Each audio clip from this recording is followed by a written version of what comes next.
नमस्कार, मैं आपके साथ अरणम जहां शेख। वोटिंग की शुरुआत करेंगे फटाफट अंदाज में।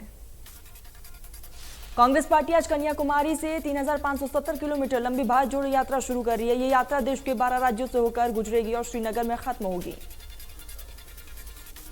तेंदुए में भारत जोड़ो तमिलनाडु में भारत जोड़ो यात्रा से पहले कांग्रेस सांसद राहुल गांधी ने राजीव गांधी स्मारक पर पुष्पांजलि अर्पित की।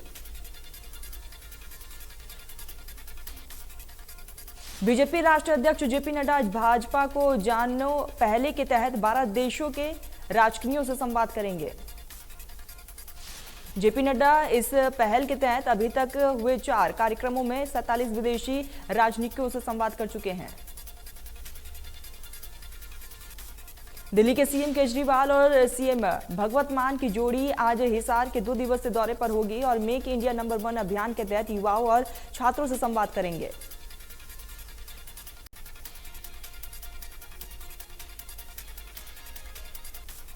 पूर्व सांसद और आप नेता डॉक्टर अशोक तंवर ने कहा है कि दिल्ली के मुख्यमंत्री अरविंद केजरीवाल ने भारत को दुनिया में सर्वश्रेष्ठ देश बनाने की मुहिम के तहत आज 2 दिन के दौरे पर हिसार में पहुंच रहे हैं।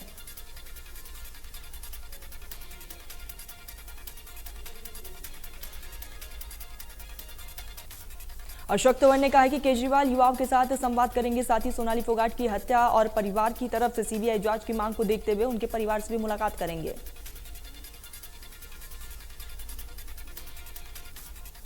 मिजोरम के चंफई से 50 किलोमीटर पूर्व में 4.4 तीव्रता का भूकंप आया है। भूकंप की गहराई जमीन से 13 किलोमीटर नीचे थी। हालांकि भूकंप से किसी जानमाल के नुकसान की पुष्टि नहीं। भारत में कोरोना की रफ्तार अब कमजोर पड़ने लगी है। कोरोना के मामलों में लगातार कमी देखने को मिल रही है। पिछले 24 घंटे में 4,417 केस सामने आए।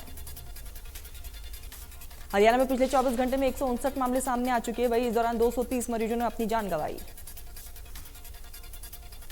गुरुग्राम में पिछले 24 घंटे में कोरोना के 62 केस सामने आए। वहीं इस दौरान 99 मरीजों ने कोरोना को मात दिया।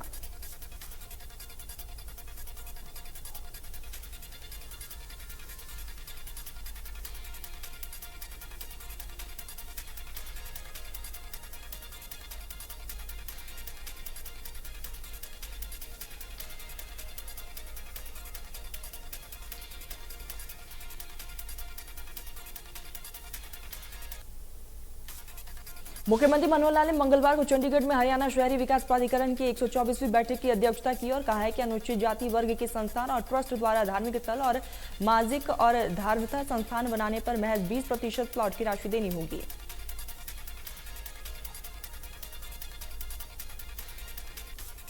सीएम ने कहा है कि ये छूट न केवल एससी वर्ग को दी गई है बल्कि अन्य वर्ग को भी छूट दी गई है। इसके अंतर्गत पिछड़ा वर्ग की संस्था द्वारा यदि कोई भी धार्मिक स्थल और सामाजिक संस्थान बनाए जाते हैं तो उस प्लॉट की कुल राशि का 30% राशि देना होगा। बैठक के दौरान मुख्यमंत्री ने हरियाणा शहरी विकास प्राधिकरण की वित्तीय उपलब्धि की तारीफ की। उन्होंने कहा है कि एचएसवीपी बेहतर तरीके से कार्य कर रहा है। मुख्यमंत्री ने पंचकुला और चंडीगढ़ में काम करने वाले कर्मचारी, पत्रकारों, वकीलों, मौजूदा विधायकों और पूर्व विधायकों के लिए operative group housing society scheme बनाने की मंजूरी दी। एसवाईएल पर सुप्रीम कोर्ट ने पंजाब सरकार को फटकार लगाई है। साथ ही केंद्र और हरियाणा पंजाब के बीच बैठक कर समस्या के समाधान के आदेश दिए। सुप्रीम कोर्ट में केंद्र सरकार ने पंजाब सरकार पर आरोप लगाया कि पंजाब सरकार सतलुज यमुना लिंक विवाद को सुलझाने में सहयोग नहीं कर रही। सुप्रीम कोर्ट ने पंजाब सरकार से कहा है कि वो खुद आकर इस समस्या का समाधान निकाले और पंजाब और हरियाणा के मुख्यमंत्री समेत जल शक्ति मंत्रालय इस महीने के अंत में मीटिंग करें। सुप्रीम कोर्ट ने एसवाईएल पर मीटिंग की रिपोर्ट 4 हफ्ते में दाखिल करने को कहा है। आगे कोर्ट ने कहा है कि हमें आशा है कि इस विवाद का हल सरकार के मध्यस्थता करके सुलझ लेगी और मामले में अगली सुनवाई 19 जनवरी 2023 को होगी। एसवाईएल को लेकर सीएम मनोहर लाल ने कहा है कि एसवाईएल हरियाणा वासियों का हक है और इसे लेकर रहेंगे। हमने केंद्र के सामने एसवाईएल का मुद्दा प्रमुखता से उठाया है कि हमें एसवाईएल का पानी नहीं मिल रहा। सीएम ने आगे कहा कि एसवाईएल बहुत पुराना और गंभीर मसला है और नहर नहीं होने से पानी पाकिस्तान जाता है। 18 अगस्त 2020 को अहम बैठक हुई थी और उसके हिसाब से पंजाब कार्रवाई नहीं कर रहा है। एसवाईएल को लेकर हरियाणा के पूर्व मुख्यमंत्री भूपेंद्र सिंह हुड्डा ने कहा कि सुप्रीम कोर्ट का फैसला फाइनली अटेंड कर चुका है और फैसला हरियाणा के हक में आया है। अब केंद्र सरकार और पंजाब सरकार को इंप्लीमेंट करना है। भूपेंद्र सिंह हुड्डा ने आगे सुप्रीम कोर्ट का फैसला फाइनल आ चुका है। अब इनकी मीटिंग का कोई भी मतलब नहीं है। इनके ऊपर कंटेम्प्ट ऑफ कोर्ट चलाना चाहिए। हरियाणा एक बूंद भी अपने हक का पानी नहीं छोड़ेगा। एसवाईएल के मुद्दे पर अभय चौटाला ने कहा है कि एसवाईएल के लिए मैंने बड़ा संघर्ष किया। 2016 में सुप्रीम कोर्ट ने फैसला दिया था कि नहर बनाकर लाओ, लेकिन केंद्र की सरकार नहर क्यों नहीं बनाकर लाई।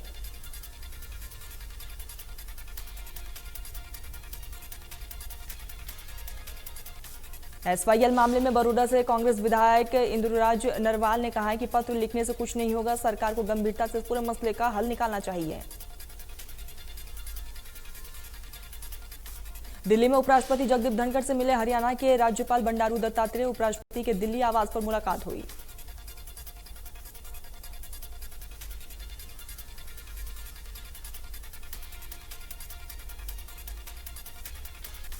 बिहार के सीएम नीतीश कुमार ने हरियाणा के पूर्व सीएम और इनेलो सुप्रीमो ओपी चौटाला से मुलाकात की। इस दौरान देश और प्रदेश के मौजूदा हालात पर चर्चा हुई और तीसरे मोर्चे को मजबूत करने के लिए विचार विमर्श हुआ। पूर्व सीएम और इनेलो सुप्रीमो ओपी चौटाला ने मुलाकात से पहले नीतीश ने राहुल गांधी समेत तमाम विपक्षी नेताओं से मुलाकात की और 2024 के लिए विपक्ष को एकजुट करने का प्रयास किया।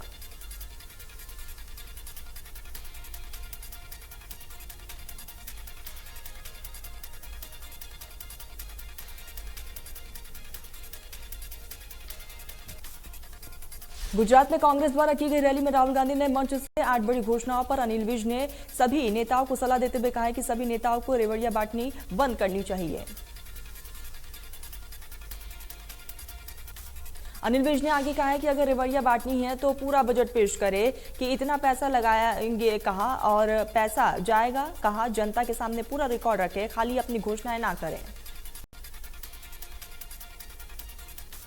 शिक्षा मंत्री कल्पना गुर्जर ने दिल्ली में राजपथ का नाम कर्तव्य पथ रखने का स्वागत करते हुए कहा है कि इससे जिम्मेवारी का एहसास होता है।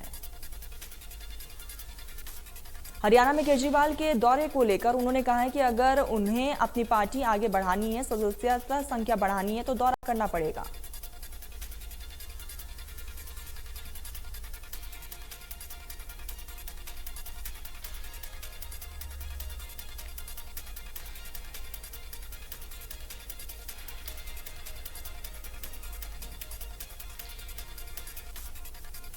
पूर्व सीएम और इनेलो पार्टी सुप्रीमो ओम प्रकाश चौटाला चरखी दादरी पहुंचे और कहा कि 25 सितंबर को फतेहाबाद में चौधरी देवीलाल के जन्मदिन पर रैली का आयोजन किया जा रहा है, जिसमें विभिन्न पार्टियों के वरिष्ठ नेता पहुंचेंगे।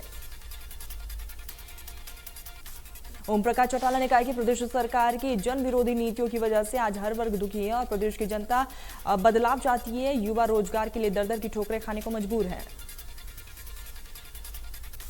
सोनाली फोगाट मौत के मामले में आरोपी सुधीर और सुखविंदर की कोर्ट में पेशी हुई, जहां से कोर्ट ने दोनों आरोपियों की रिमांड 2 दिन के लिए और बढ़ा दी। 10 दिन की पुलिस रिमांड पूरी होने के बाद मंगलवार को सुधीर और सुखविंदर को कोर्ट में पेश किया गया। अब दोनों आरोपियों को 8 सितंबर को दोबारा से पेश होना होगा। कोर्ट में सुधीर ने खुद को निर्दोष बताया।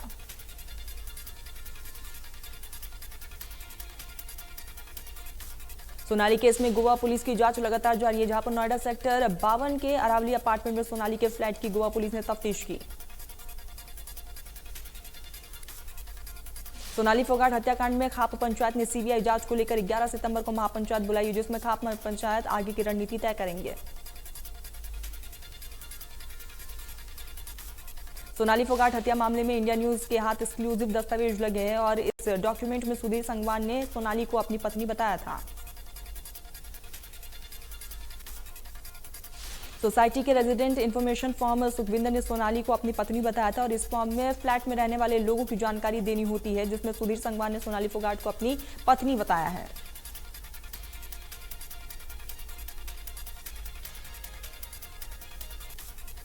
कासनगांव के जमीन अधिग्रहण मामले में 25 गांव की महापंचायत भूपेंद्र सिंह हुड्डा, राकेश टिकैत और गुरनाम सिंह चढ़ूनी करेंगे शिरकत। 1810 एकड़ जमीन अधिग्रहण का विरोध कर रहे ग्रामीण। रोहतक में जिन रोड पर टिटोली पुलिस चौकी के पास एक तेज रफ्तार ट्रक ने बाइक को टक्कर मार दी। टक्कर इतनी जबरदस्त थी कि 2 की मौके पर ही मौत हो गई, एक की अस्पताल में मौत हुई। पुलिस ने तीनों के शव को पोस्टमार्टम के लिए भेज दिया है। पीजीआई पोस्टमार्टम के बाद तीनों शवों को परिजनों के हवाले किया गया। फिलहाल पुलिस ट्रक चालक की तफ्तीश में जुटी है। अंबाला के सिविल अस्पताल के उपचाराधीन बंदी फरार हो गया था, जिसको पुलिस अंबाला के मांझी साहिब गुरुद्वारे से गिरफ्तार कर चुकी है। बंदी चोरी के मामले में पिछले काफी दिनों से जेल में बंद था। कैथल में नगर परिषद के अधिकारियों और दोहरा रवैया देखने को मिल रहा है, जिससे बीच भाजपा की रैली आयोजित होने के 4 दिन बाद भी उन्होंने शहर की सड़कों से अभी तक कोई भी होर्डिंग नहीं उतारे हैं। तिरखा कॉलोनी में स्वच्छ भारत अभियान फेल होता हुआ नजर आ रहा है। प्रदर्शन करते लोग तिरखा कॉलोनी के रहने वाले हैं, जिन्हें आज तक मूलभूत सुविधाएं नहीं मिली है। लोगों का कहना है कि नेता हमेशा वोट को तो बटोर लेते हैं, लेकिन सुविधाओं के नाम पर कुछ नहीं मिला है और चेतावनी देते हुए कहा है कि हमारी समस्या का समाधान नहीं हुआ तो उग्र आंदोलन किया जाएगा।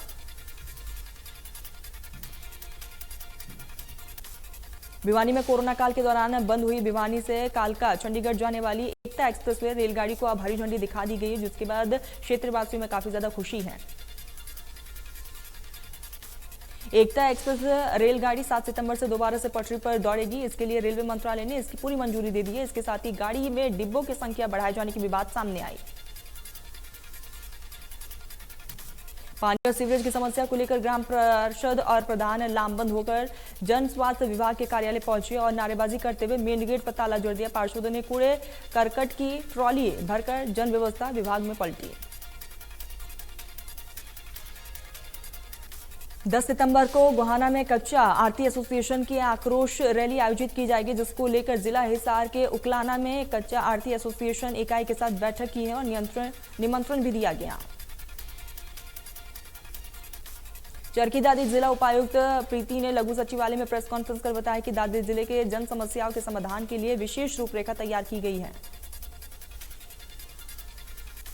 जिला उपायुक्त प्रीति ने कहा है कि दादरी जिले में स्वास्थ्य सेवा और शिक्षा स्तर को सुधारने के लिए विशेष प्रयास रहेगा। दादरी जिले में सभी लोगों के सहयोग से विकास कार्यों को गति प्रदान की जाएगी। गुरुग्राम के शीतला माता रोड स्थित झुग्गियों में आग लग गई। झुग्गियों की वजह से पास में गुजर रहे 3 बसों में भी आग लग गई। फायर ब्रिगेड ने कड़ी मशक्कत के बाद आग पर काबू पाया।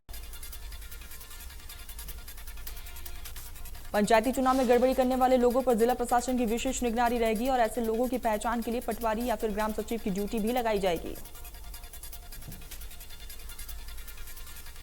रोहतक के उपायुक्त यशपाल यादव ने चेतावनी दी है कि जो भी पंचायती चुनाव में झगड़े कर सकते हैं, ऐसे लोगों की लिस्ट बनाई जाएगी और उन पर तुरंत कार्रवाई की जाएगी। तरावड़ी कस्बे के दयानगर में प्रेम प्रसंग के चलते युवक की लाठी डंडों से पीट कर हत्या कर दी गई है। युवती के परिजनों ने धोखे से सोमवार की रात युवक को फोन करके घर के बाहर बुलाया और हत्या कर दी। सीएम फ्लाइंग ने बल्लभगढ़, बड़खल और फरीदाबाद के एसडीएम ऑफिस सहित सभी कार्यालयों का औचक निरीक्षण किया है और काफी कर्मचारी ड्यूटी से नदारद मिले।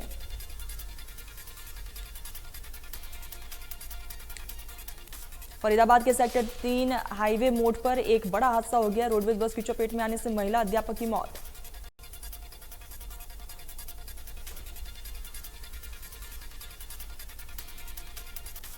कुरुक्षेत्र पुलिस अपराध शाखा 2 ने 2 ट्रांसफर चोर गिरोह के 11 सदस्यों को गिरफ्तार किया। साथ ही टीम में गाड़ी भी समेत लाखों सामान भी बरामद किया गया।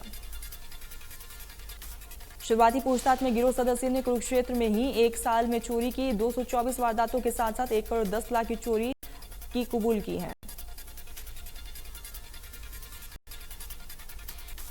कोसली के नया गांव बहाला में आवारा कुत्तों का आतंक देखने को मिला। भेड़ों के बाड़े पर आवारा कुत्तों ने हमला कर दिया। वही आवारा कुत्तों के हमले से 20 भेड़ों की मौत हो गई, जबकि कई जख्मी हैं। शहर से बाहर गया हुआ था बाड़े के मालिक का परिवार। नूह में गांव शहर चौखा में पीरदादा शाह चौखे की मांझर के पास स्थित इस्लामी मदरसे में पढ़ने वाले 11 साल के छात्र का शव मिलने से इलाका में हड़कंप मच गया है। मृतक समीर मदरसे से शनिवार 5 बजे से गायब था। सूचना मिलते नूह के अतिरिक्त पुलिस अधीक्षक उषा कुंड पुलिस बल के साथ मौके पर पहुंची और अज्ञात लोगों के खिलाफ हत्या का मामला दर्ज किया। बढ़ती ऑनलाइन ठगी की वारदात की रोकथाम और अपराधियों पर शिकंजा कसने के लिए पूरे हरियाणा की तर्ज पर सिरसा में भी साइबर अपराध थाना खोला गया है, जिसका उद्घाटन हिसार रेंज के आईजी राकेश कुमार आर्य ने किया। फरीदाबाद के खेड़ी पुल के पास बंदूक की नोक पर बदमाशों ने युवक से लूटपाट की है। घटना बीती रात की बताई जा रही है। बदमाश कार सवार युवक को रोककर उसके साथ मारपीट करते हुए नजर आए।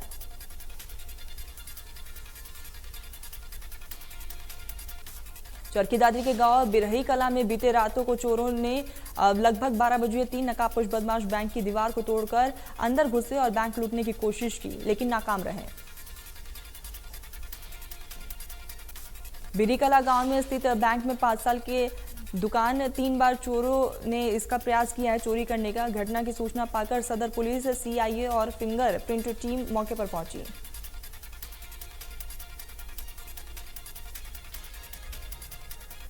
बल्लभगढ़ के विष्णु कॉलोनी गली नंबर 7 में पुलिस ने 2 मकानों में छापे मारकर भारी मात्रा में बम पटाखे बरामद किए। पुलिस ने बम पटाखों को कब्जे में लेकर कार्रवाई शुरू की। पलवल कैंट थाना क्षेत्र अंतर्गत एक निजी क्लिनिक से 54 वर्षीय डॉक्टर की संदिग्ध परिस्थिति में मौत हो गई है। मृतक के परिजनों ने मामले में हत्या की आशंका जाहिर की। दिल्ली सरकार के शराब घोटाले मामले में सीबीआई के बाद अब ईडी की भी एंट्री हो चुकी है। ईडी के अधिकारियों ने दिल्ली, एनसीआर समेत देश के 6 राज्यों के 30 से अधिक ठिकानों पर छापेमार कार्रवाई की। दिल्ली, गुरुग्राम, लखनऊ, मुंबई, बेंगलुरु, हैदराबाद समेत कई शहरों में शराब कारोबारियों के ठिकाने पर ईडी के अधिकारियों ने छापेमारी है।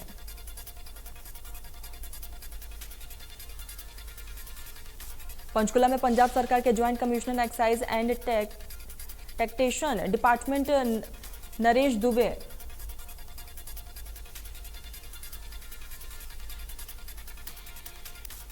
शराब घोटाला केस में ईडी की देश भर में हो रही छापेमारी पर दिल्ली के डिप्टी सीएम मनीष सिसोदिया ने कहा है कि ईडी के रेड में कुछ नहीं मिलेगा।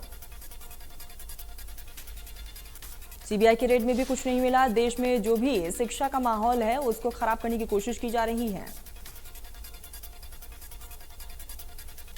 बांग्लादेश की प्रधानमंत्री शेख हसीना दोनों देशों के बीच रिश्तों को और अधिक विस्तार देने के लिए 4 दिवसीय भारत के दौरे पर हैं। मंगलवार को बांग्लादेश की प्रधानमंत्री शेख हसीना के राष्ट्रपति भवन पहुंचने पर प्रधानमंत्री नरेंद्र मोदी ने उनका स्वागत किया है और भव्य अगवानी भी की गई। प्रधानमंत्री शेख हसीना ने पीएम मोदी से मुलाकात करने के बाद राष्ट्रपति भवन पहुंचकर राष्ट्रपति द्रौपदी मुर्मू से मुलाकात की है। राष्ट्रपति भवन में बांग्लादेश की पीएम शेख हसीना ने कहा है कि भारत हमारा मित्र है। शेख हसीना ने कहा है कि जब भी भारत आती हूं तो यहां पर मेरे लिए खुशी की बात होती है, खासकर इसलिए भी कि हम हमेशा अपनी मुक्ति संग्राम के दौरान भारत के योगदान को याद करते हैं।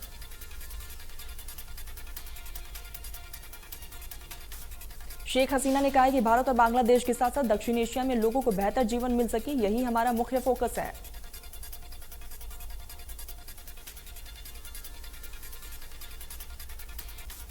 प्रधानमंत्री नरेंद्र मोदी और बांग्लादेश की पीएम शेख हसीना के बीच द्विपक्षीय बैठक हुई है, जिसमें दोनों नेताओं के बीच कई मुद्दों पर चर्चा हुई। भारत और बांग्लादेश के बीच 7 समझौतों पर हस्ताक्षर भी हुए।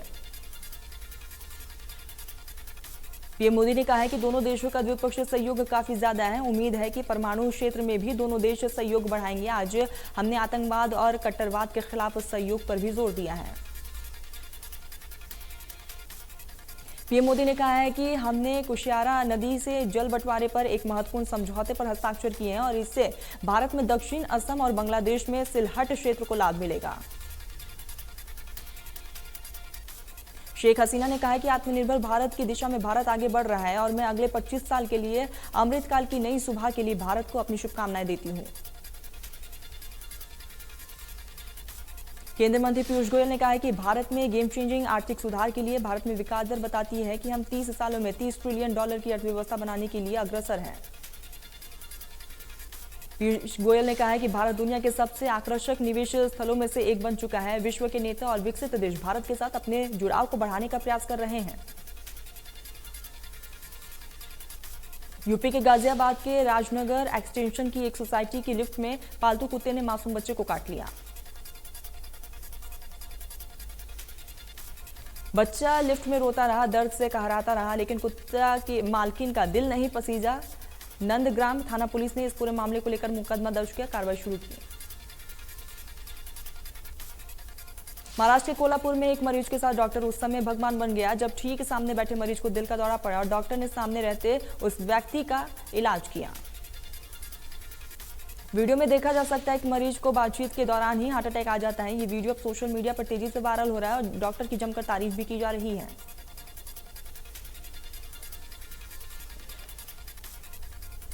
चलिए तो अब आपको जाते जाते दिखाते हैं स्पेशल एडिशन तीखी मिर्ची।